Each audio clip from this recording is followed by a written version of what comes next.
All right, today we're going to be talking triggers on the Ar15 rifle, and not necessarily just dropping a new trigger in, but trying to make the standard trigger that it comes with a little better.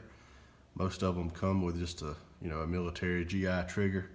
It's got a pretty heavy pull, anywhere from 6 to 9 or 10 pounds.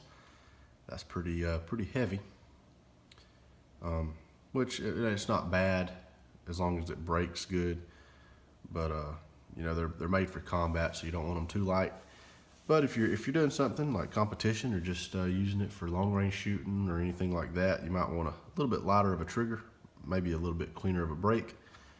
So what I did is I wanted to try the JP Enterprises spring kit out, and they make several different spring kits for the AR, and I did that. I got some. I think it was like $10 for the whole kit. It comes with the, it comes with the trigger spring and the hammer spring and the disconnector spring, and all for $10. Just figured, hey, for $10, just try it. And if it don't work, do something else. These aren't the actual springs; these are the standard springs that were in there. All three of these, but I'm going to try to show you the other springs that are in there. As you can see, it's yellow in there. That's the JP ones. And what it does is it reduces the trigger weight, and it gave this rifle a cleaner break. Now, that's not guaranteed every time. And also you need to figure out what is the best spring kit, because they make several.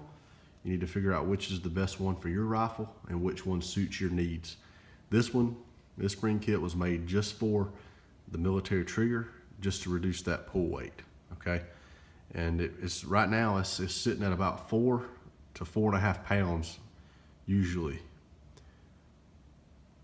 Somewhere in between 4 and a 4.5 pound trigger, and pretty clean break. Okay, very simple to install also. So if you're thinking about doing that, I say go for it. It really made this rifle a better shooter, easier to shoot, especially at longer ranges. Especially if you're doing some kind of competition and you don't want to spend $100, $200 on a trigger. Throw some of these in there, you get a better trigger, and it really does help you. Just like I said, make sure you get the right kit, because there's several of them. Also, another big thing to make sure when you put this kit in there, because it is reducing the hammer weight and the trigger weight, you want to take it to the range and fire several different types of ammo.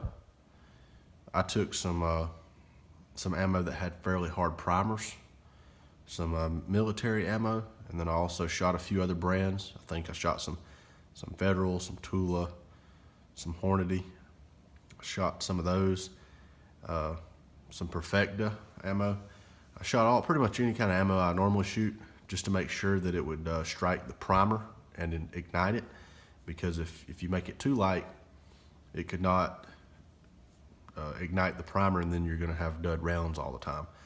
But I've shot several hundred rounds through this rifle so far with them, and they're working just fine.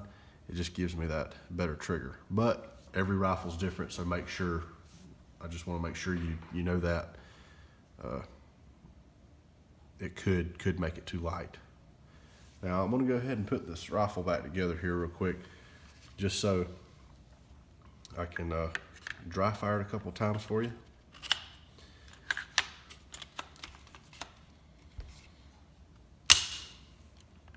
Just to show you the break and the reset.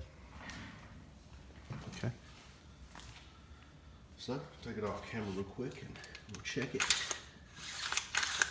Okay, it is clear. I'll bring it right here. Okay. I'm gonna let you see. It has just a slight bit of pull at the beginning, and then you can feel it and then click. Very, very light. Like 4 pounds. I mean, that's pretty light for an AR-15. We'll do it again.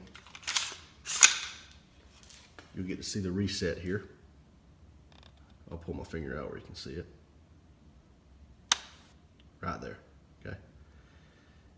And go ahead and Cock it one more time here. I'll do that again.